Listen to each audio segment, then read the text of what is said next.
ఒక పచ్చి ద్రోహాన్ని, ఒక పచ్చి మోసాన్ని సరిచేస్తుంటే సరిచెయ్యడాన్ని కూడా తప్పుపట్టి మోసపూరిత వార్తలు రాయడం సిగ్గులేని ఈనాడు జర్నలిజానికే సాధ్యమైంది. ఒకప్పుడు జర్నలిజం విలువలకి ప్రతీక అని పేరున్నటువంటి ఈనాడు ఈ స్థాయి నీచానికి దిగజారడం, అధఃపాతాళానికి పడిపోవడం అన్నటువంటిది ఊహించలేనంతటి దారుణమైనటువంటి అంశం.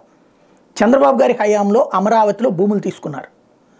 మొన్నటిదాకా నేను కూడా అనుకుంది ఏంటంటే రిటర్నబుల్ ప్లాట్లు, అంటే ఒక ఎకరం ఇచ్చినటువంటి వ్యక్తికి 1200 గజాలు భూమి, అలాగే అంటే ఫ్లాట్గా ఒక 200 గజాలు అంటే డొమెస్టిక్ కింద ఒక 200 గజాలు కమర్షియల్గా ఇస్తామని చెప్పారు. అప్పుడు అవి ఇచ్చేశారనుకున్నాను నేను.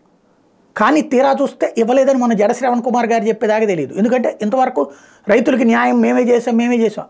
వాళ్ళ దగ్గర భూమి తీసుకుని 5 పైసలు వాళ్ళకి డబ్బులు ఇవ్వకుండా వాళ్ళకి ఇస్తానన్న భూమి కూడా తిరిగి ఇవ్వకపోవడం అంత ద్రోహం మరేదైనా ఉందా?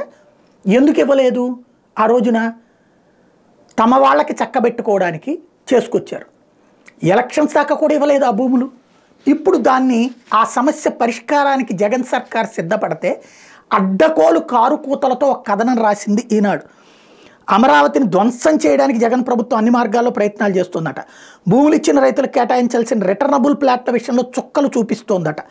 నిబంధనలు తనకు అనుకూలంగా మార్చుకుని అమరావతిపై మరో కుట్రకి తెరలేపిందంట. ఇవన్నీ చూడగానే అయ్యో ఎంత రాక్షసత్వం అనుకుంటాం కదా, అసలు దుర్మార్గం చూడండి.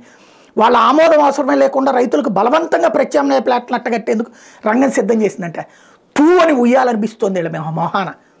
వాళ్ళ ఆమోదం ఏంటి? వాళ్ళ ఆమోదం లేకుండా వాళ్ళకి భూమి ఇచ్చేస్తారా? వాళ్ళకి భూమి ఇవ్వలేదు, ఇస్తంటే తప్పట, వాళ్ళ ఆమోదం వద్దంటున్నారట. ఇంతకంటే నీచమైన వార్త ఇంకెవడన్నా రాస్తాడా? అన్నం తినేవాడు ఎవడన్నా ఇట్లాంటి వార్త రాస్తాడా? ఇంకొకటి చూడండి, ఎన్నికల ప్రకటన వచ్చేలోగా భూసేకరణ భూముల్లోని ప్లాట్లను రద్దు చేసేందుకు ప్రభుత్వం వేగంగా పావులు కదుపుతోంది. ఇంకా సమ్మతి తెలపని రైతులకు వాళ్ళ అంగీకారంతో సంబంధం లేకుండా ప్రత్యామ్నాయ ప్లాట్లను కేటాయించేందుకు వీలుగా కసరత్తు పూర్తయింది. రైతుకు రిటర్నబుల్ ప్లాట్ కానీ ప్రత్యామ్నాయ ప్లాట్ కానీ కేటాయించాలంటే ముందుగా ముసాయిదా లేఅవుట్ ప్రణాళిక సిద్ధం చేసుకుని దానిపై సూచనలు అభ్యంతరాలు తీసుకోవాలి. అభ్యంతరాలు ఉంటే నిబంధనలు లోబడి వాటిని పరిష్కరించి తుది లేఅవుట్ని సిఆర్డీఏ కమిషనర్ ఆమోదంతో సిద్ధం చేయాలి. తర్వాతే లాటరీ తీసి ప్లాట్లను కేటాయించాలి. ఇంత రాసుకొచ్చింది. అసలు విషయం ఏంటంటే రైతులు తీసేసుకుంటున్నారు. ఎందుకని? వాళ్ళు ఇచ్చిన భూమికి ప్రత్యామ్నాయ భూమి ఈ రోజు వరకు ఇవ్వలేదు. ఈ ప్రభుత్వం ఇస్తానంటోంది. చంద్రబాబు నాయుడు ఇవ్వలేదు. వాళ్ళ నోట్లో మట్టి కొట్టారు.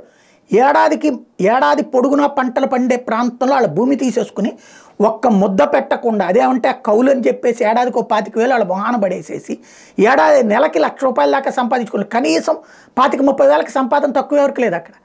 అట్లాంటి వాళ్ళ నోట్లో మట్టి కొడితే దానికి వాళ్ళకి రిటర్నబుల్ ప్లాట్లు ఇవ్వడానికి సిద్ధపడితే దాన్ని ఆపడానికి జరుగుతున్న కుట్ర ఇది.